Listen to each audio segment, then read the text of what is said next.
محفوظ کیا جس کے بارے میں رب ارشاد فرماتا ہے وَلَوْ أَنزَلْنَا هَذَا الْقُرْآنَ عَلَى جَبَلٍ لَرَأَيْتَهُ خَاشِعًا مُتَصَدِّعًا مِنْ خَشْيَةِ اللَّهِ کہ یہ وہ عظیم کتاب ہے جس کا رعب اور دبدبا اور ہیبت اتنی زیادہ ہے کہ اگر پتھر پر نازل کیا جاتا تو وہ بھی اللہ کے خوف اور اس کلام کی ہیبت سے ریزہ ریزہ ہو جاتا. لیکن یہ 10 سال 12 سال 8 سال کے بچے الف لام الحمد سے لے کر والناس تک پورا قرآن اپنے سینے میں لیے بیٹھے ہیں اور الحمدللہ آپ کے سامنے حشاش بشاش موجود ہے. وجہ کیا ہے؟ وجہ وہ نسبت محمدی ہے صلی اللہ علیہ وسلم. یہ قلب محمد صلی اللہ علیہ وسلم کا فیضان ہے جو صحابہ کرام تابعین تبع تابعین اولیاء امت حفاظ امت کے ذریعے سے ہوتے ہوئے اس ادارہ کے اساتذہ کے سینے سے ہوتے ہوئے ان طلبہ کے سینوں میں محفوظ ہو رہا ہے. اور پھر ان اساتذہ سے زیادہ مبارکباد کے مستحق آپ وہ لوگ ہیں کہ جنہوں نے اپنے مال سے اپنے مشورے سے اپنے اخلاص سے اپنے آراء سے اپنی تجاویز سے اس ادارے کے ساتھ تعاون کیا. آپ نے تعاون کیا، اساتذہ نے پڑھایا، بچوں نے پڑھا، والدین نے بھیجا اور اس کا سبب مولانا عبدالعزیز صاحب دامت برکاتہم العالیہ بنے.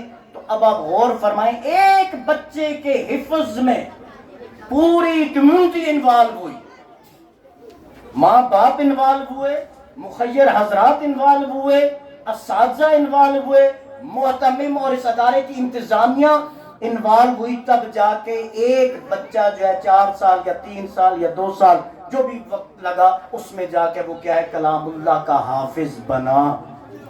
تو کیا اس سے بڑا فضل، اس سے بڑا کرم اور کیا چاہیے کہ لوگوں کو. اب آپ غور فرمائیں اللہ تو رب العالمین ہے نا. بما دابت فی الارض الا علی اللہ رزقها. زمین پر جو رینگنے والی چیمٹی ہے نا، کیڑے مکوڑے جو ہے نا، ان کو بھی اللہ رزق عطا فرماتا ہے.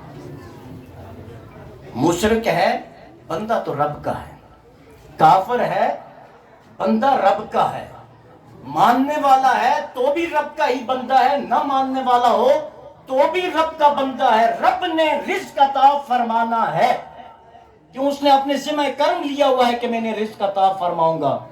دوستو میرا رب اپنوں کو بھی رزق دیتا ہے، بیگانوں کو بھی رزق دیتا ہے. وہ مجھے گلستان سعدی کا ایک شعر یاد آ رہا ہے، بہت پہلے پڑھا تھا، اگر میں غلط پڑھ لوں تو علماء میری تصحیح فرما دیں. ابر و باد و ماہ و خورشید و فلک درکارن تا تو نانے بکف آری و بغفلت نہ خوری ہما از بہر تو سرگشتہ و فرما بردار شرط انصاف نہ باشد کہ تو فرما نہ بری. فرماتے ہیں ابر بادل، باد ہوا، ماہ چاند، خورشید سورج، فلک آسمان. فرماتے ہیں کہ سورج، چاند، بادل، ہوائیں، یہ ساری چیزیں درکار اند یہ کام میں لگے ہوئے ہیں. کس لیے؟ تا تو نانے بکفاری، تاکہ تجھے روٹی میسر ہو، تاکہ تجھے روٹی میسر ہو. آسمان صاحبان کی طرح اپنا کام کر رہا ہے، سورج، ساری چیزیں اپنے اپنے کاموں میں لگی ہوئی ہیں. کس لیے؟ اے حضرت انسان تا تو نانے بکفاری، تاکہ تو روزی کما سکے، روٹی تجھے مل جائے. وَبِغَفْلَتْ نَہ خوری، رب چاہتا تو ڈائریکٹ بھی تمہیں رزق دیکھ سکتا ہے. اِذَا أَرَادَ شَيْئًا أَن يَقُولَ لَهُ كُن فَيَكُونُ. وہ تو صرف حکم ارشاد فرماتا ہے، ہو جا، وہ ہو جاتا ہے. اسے نہ چاند کی ضرورت، نہ سورج کی ضرورت، نہ ابر کی ضرورت، نہ ماہ جو ہے سالوں کی ضرورت. حکم فرماتا اناج اگ جا، اگ جانا تھا. لیکن کس لیے؟ حکمت کیا ہے؟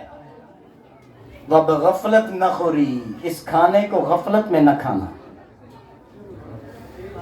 اور پھر فرماتے ہیں ہما از بہر تو سرگشتہ و فرما بردار، اے حضرت انسان اللہ کی ساری کائنات تیری وجہ سے اپنے کام میں لگی ہوئی ہے اور فرما برداری کر رہی ہے، شرط انصاف نہ باشد کہ تو فرما نہ بری، یہ انصاف کے خلاف ہے کہ تو اپنے رب کا فرما بردار نہ بنے۔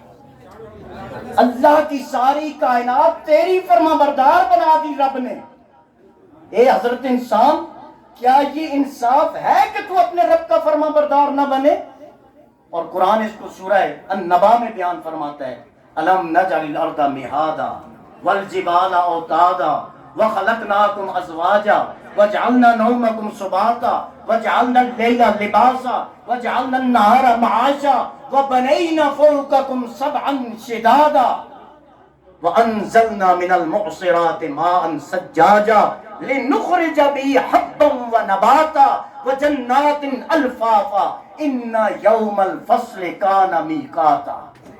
قرآن نے بیان فرمایا کہ تجھے نہیں پتا زمین ہم نے تیرے لیے بچھونا بنا دیا، آسمان کو ہم نے تیرے لیے سائباں بنا دیا، رات کو ہم نے تیرے لیے لباس بنا دیا، نیند کو ہم نے تیرے لیے سکون بنا دیا، دن کو ہم نے تیرے لیے کام کاج کا وقت بنا دیا، اور بادلوں سے بدلیوں سے ہم نے بارش برسائی، لنخرج به حبا ونباتا، اس سے جڑی بوٹیاں اور تیرے کھانے پینے کا سامان ہم نے اگایا۔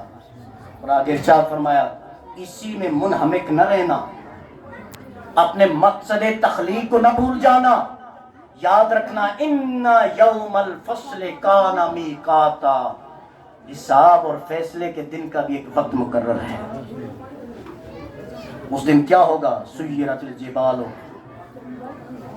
پہاڑ روئی کی طرح ہوا میں، زمین ریت کی طرح ہو جائے گی، آسمان فتحت السماء ابوابا، دروازے بن جائیں گے آسمانوں میں، اور سب سے اہم بات ان جہنم کانت مرصادا، ان جہنم کانت مرصادا، یاد رکھو جہنم تاک میں بیٹھا ہوا ہے، جہنم تاک میں بیٹھا ہوا ہے، للطاغین مآبا، یہ سرکشوں کے لیے وہ جائے پناہ بنے گا، ٹھکانہ بنے گا سرکشوں کا۔ تو حضرات محترم یاد رکھیں جتنا مرضی جمع کر لیں جانا خالی ہاتھ ہے، کفن میں جیب نہیں ہوگا۔ آقا صلی اللہ علیہ وسلم نے ارشاد فرمایا بتاؤ وہ کوئی عقل مند ہو سکتا ہے کہ جو دوسروں کے مال کی حفاظت کرے؟ صحابہ نے عرض کی یا رسول اللہ ایسا تو کوئی نہیں ہو سکتا۔ فرمایا تمہارا مال تو وہ ہے جو پہنا پرانا کر دیا، بوسیدہ ہو گیا، کھایا ختم کر دیا، یا آگے بھیجا اور اسے سنبھال لیا، باقی رکھ لیا، اس کے علاوہ جو ہے وہ تو تمہارا ہے ہی نہیں ہے، وہ تو رزاق ہے۔ تو عقل مند دوسروں کے مالوں کی حفاظت نہیں کرتے، عقل مند اپنے مال کی حفاظت کرتے سب سے پہلے۔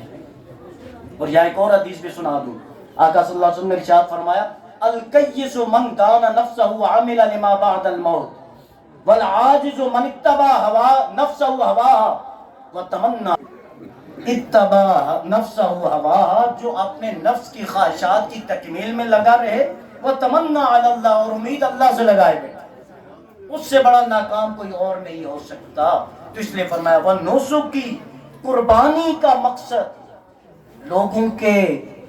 لوگوں کی زبانوں سے واہ واہ سننا نہ ہو، قربانی کا مقصد کیا ہو؟ رب کی رضا۔ وَمَحْيَايَ، میرا زندہ رہنا،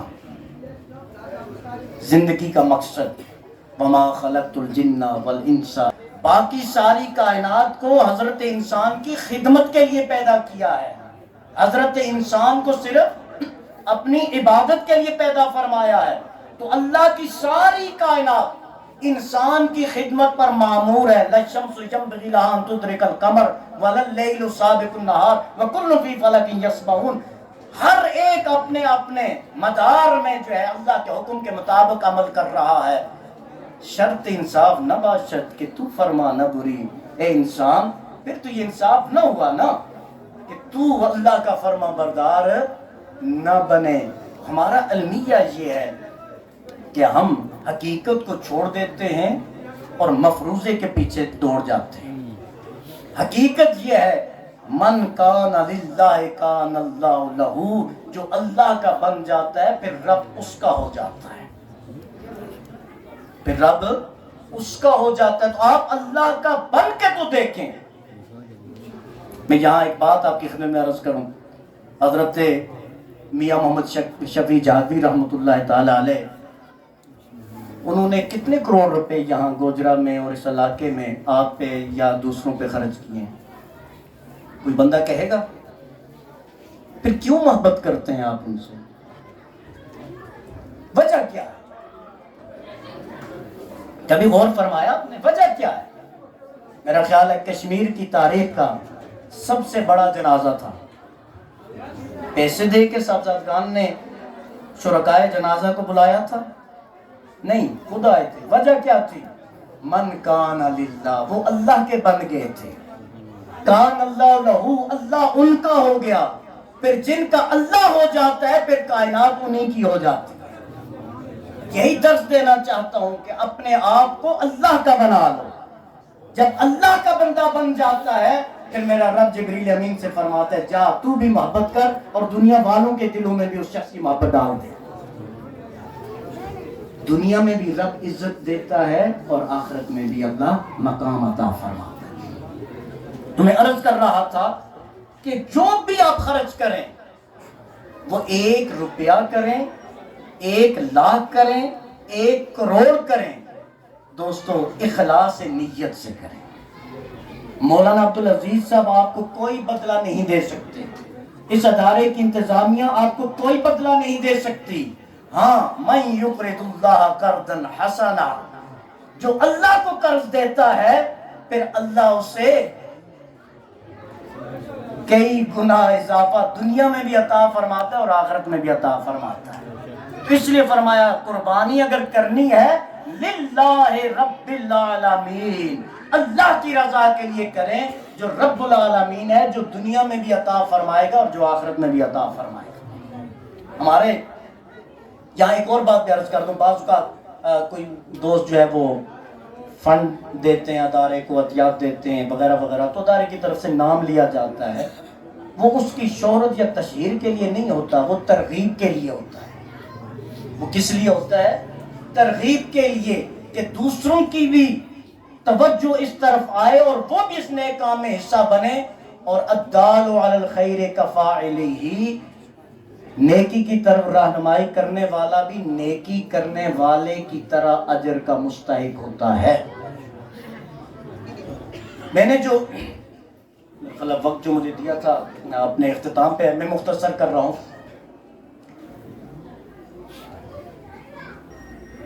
آقا صلی اللہ علیہ وسلم نے ارشاد فرمایا، جو میں نے سرنامہ کلام میں حدیث طیبہ آپ کی خدمت میں بیان کی تھی، اشراف امتی حملۃ القرآن و اصحاب اللیل، یہ 2 باتیں. میری امت کے معزز ترین لوگ، اعلیٰ ترین لوگ، عزت میں سب سے افضل لوگ، فرمایا حملۃ القرآن، وہ صاحب قرآن ہیں. وہ کون ہیں؟ میں آپ سے سننا چاہوں گا، وہ کون ہیں؟ اب صاحب قرآن کون ہے؟ 6 تو ہمارے سامنے بیٹھے ہوئے. وَتُعِزُّ مَن تَشَاءُ وَتُذِلُّ مَن تَشَاءُ بِيَدِكَ الْخَيْرُ إِنَّكَ عَلَىٰ كُلِّ شَيْءٍ قَدِيرٌ. عزت تو وہ ہے جو رب دے. یہ دنیا کی عزت کیا مقام رکھتی ہے؟ مقام تو وہ ہے جو رب عطا فرمائے. یہ دنیا کے مقام کیا اہمیت رکھتے ہیں؟ منصب تو وہ ہے جو اللہ عطا فرمائے. یہ دنیا کے مناصب پہلے تھے، جو ان مناصب پہ اب نہیں ہیں. جو اب ہیں وہ کل نہیں ہوں گے، اور جو کل آئیں گے وہ پرسوں نہیں ہوں گے. مجھے یہاں ایک حکایت یاد آتی ہے. ایک بادشاہ تھا، اپنے باغیچہ میں، گارڈن میں، صحن میں چہل قدمی کر رہا تھا. اس کے ساتھ اس کا وزیر تھا. تو وزیر نے کہا، بادشاہ سلامت، کتنی اچھی زندگی تھی، لولا الموت، اگر موت نہ ہوتی. آپ ہمیشہ بادشاہ رہتے، میں ہمیشہ آپ کا وزیر رہتا، یہ باغ، یہ جناب خوبصورت دنیا انجوائے کرتے۔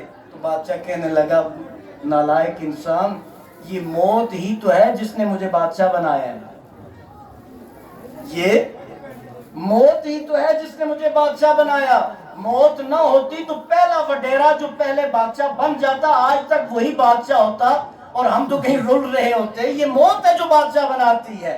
تو دوستو، موت بادشاہوں کو لے کے جاتی ہے اور دوسروں کو بادشاہ بنا دیتی ہے۔ اور جو اب ہماری کم ظرفی یہ ہوتی ہے کہ جب ہمیں مقام ملتا ہے تو ہم سمجھتے ہیں واقعی بادشاہی رہیں گے۔ نہیں، سدا بادشاہی میرے رب کی ہے۔ الیس اللہ باحکم الحاکمین، اللہ سے بڑا کوئی بادشاہ، تبارک اللہ بیدہ الملک، ملکیت بادشاہت کس کی ہے؟ اللہ کی ہے۔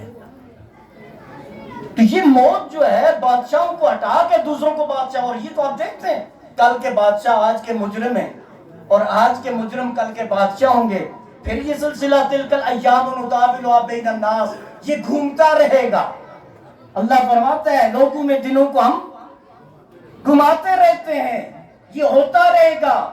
ہاں، من کان للہ، جس نے اپنا سب کچھ اللہ کے سپرد کر دیا، وہ بادشاہ نہ ہو کے بھی بادشاہ ہے، وہ منصب پہ نہ ہو کے بھی منصب پر ہے، وہ کمانڈر نہ ہو کے بھی لوگوں کے دلوں پہ کمانڈ رکھتا ہے، کیونکہ اس نے اللہ سے دوستی لگا۔ تو فرمایا اشراف امتی حمالت القرآن، میری امت کے افضل لوگ کون ہیں؟ فرمایا جن کو میرے رب کی کلام یاد ہو۔ ہم سمجھتے ہیں جو اچھا بزنس کرتا ہے وہ بڑا افضل ہے، جو سیاسی مقام پہ اعلیٰ منصب پہ فائز ہے وہ بڑا افضل ہوگا، جو ڈاکٹر یا انجینئر ٹاپ کلاس کا ہے وہ بڑا افضل ہوگا۔ یاد رکھنا، میرا مقصد یہ ان چیزوں میں انسلٹ نہیں ہے۔ اگر ڈاکٹرز اور انجینئر اور سائنسدان اور سیاستدان ہوں تو بھی اس ہستی آب و گل میں رونق نہیں ہو سکتی۔ سب کی اہمیت ہے اپنے مقام پر، ہر ایک دوسرے کے لیے ضروری ہے، سب کا ہونا بڑا ضروری ہے، اور سب کا اللہ کے ہاں مقام ہے۔ اگر انجینئر خدمت خلق لے کے اپنا کام کرتا ہے تو وہ بھی عبادت میں ہے، ڈاکٹر خدمت خلق کا جذبہ لے کے کام کرتا ہے تو وہ بھی عبادت کر رہا ہے۔ سیاستدان آپ تو جانتے ہیں جن 7 لوگوں کو اللہ عرش کے نیچے جگہ عطا فرمائے گا ان میں سے ایک عادل بادشاہ ہوگا۔ سبحان اللہ۔ تو سارے اپنی جگہ اہم ہیں۔ میرے آقا نے فرمایا سب سے افضل مقام اس کا ہے جس کو کتاب لا ریب یاد ہے۔ اور پھر یہ تو خود ہوئے نا، میرے آقا نے فرمایا البسا والداہ تاجن یوم القیامہ، قیامت کے دن حافظ عامل بعمل، حافظ عامل بعمل۔ اس لیے ہم دعا کرتے ہیں اللہ تعالیٰ ان بچوں کو حافظ تو بنا دیا میرے رب نے، اب عالم بعمل بھی بنا دے، تب جا کے یہ اپنا مقام حاصل کر پائیں گے۔ ان کا مقام تو اپنی جگہ، فرمایا ان کے والدین کو اللہ تاج عطا فرمائے گا، اور وہ ایسا تاج ہوگا کہ سورج کی روشنی ماند پڑ جائے گی اس کی چمک کے سامنے۔ سبحان اللہ۔ یہ حافظ قرآن کے والدین کا مقام ہے، پھر حافظ قرآن کے استاد کا مقام کیا ہوگا؟ اور پھر ساتھ وہ جنہوں نے مالی سپورٹ کیا ہوگا حافظ قرآن کو حافظ بنانے میں، کیا اللہ انہیں یوں چھوڑ دے گا؟ وہاں تو عطاؤں کے جو ہے معاملات ہیں۔ تو حضرات محترم، ایک تو اشراف امتی، کیا فرمایا؟ میری امت کے عزت والے حفاظ ہیں۔ یہ میں اس لیے بار بار ریپیٹ کر رہا ہوں کہ آپ ان حفاظ کرام کی عزت کریں۔ یہ کوئی ویلے لوگ نہیں ہوتے، یہ اللہ کے گھر میں رہ کے، اللہ کے مہمان بن کے، اللہ کا کلام سن کے، اللہ کا کلام یاد کر کے، اللہ کے کلام کو اپنے دل میں محفوظ کرنے کے لیے یہاں ڈیرے لگا کے بیٹھتے ہیں۔ یہ کوئی عام لوگ نہیں، یہ خاص لوگ ہیں۔ آپ انہیں عزت دیں دل سے، پھر دیکھیں رب کتنے کرم فرماتے ہیں۔ تجربہ کر لیں، اب ان کی دل سے خدمت للہ، اللہ کے لیے خدمت کر کے دیکھ لیں، پھر دیکھنا رب کرم کتنے فرماتا ہے۔ بات لمبی ہو جائے گی چونکہ میں اختصار کی طرف جا رہا ہوں. اور دوسرا ارشاد فرمایا وہ اصحاب اللیل، اور راتوں کو جاگنے والے. عزت والے کون ہیں؟ یہ خاص حکم ہے. قرآن جس نے حفظ کیا اور اس پر عمل کرنا شروع کر دیا وہ اشراف امت میں سے آ گیا. یا اللہ، ہر بندہ تو حافظ قرآن بن نہیں سکتا، میرے مالک وہ تیرے نزدیک کس طرح مقام پائیں گے؟ میرے کریم آقا نے فرمایا اصحاب اللیل، پھر راتوں کو جگرتے شروع کر دو، تہجد ادا کرنا شروع کر دو، رات کی نماز پڑھنا شروع کر دو، تمہیں بھی اللہ تعالیٰ اپنے اشراف میں شامل فرما دے گا. تو حضرات محترم، اللہ تعالیٰ سے دعا ہے اس ادارے کو دن دوگنی رات چوگنی ترقی عطا فرمائے. اس کے محتمم، اس کے اساتذہ، اس کی انتظامیہ اور خصوصاً وہ احباب جو اس ادارے کے ساتھ جو ہے تعاون کرتے ہیں، اللہ تعالیٰ سب کے مال میں، جان میں، عزت میں، آبرو میں، معاملات میں، معاشرت میں، معیشت میں، زندگی میں، تقوی میں برکتیں عطا فرمائے. میں بار دیگر قبلہ مولانا عبدالعزیز صاحب، ان کے ادارے کی جملہ انتظامیہ، آپ تمام حضرات، طلبہ کرام، ان کے والدین، سب کا ممنون و مشکور بھی ہوں، اور آپ کو اس بابرکت اور خوبصورت محفل کے انعقاد پر ہدیہ تبریک پیش کرتا ہوں. اللہ تعالیٰ ہم سب کا حاضر ناصر.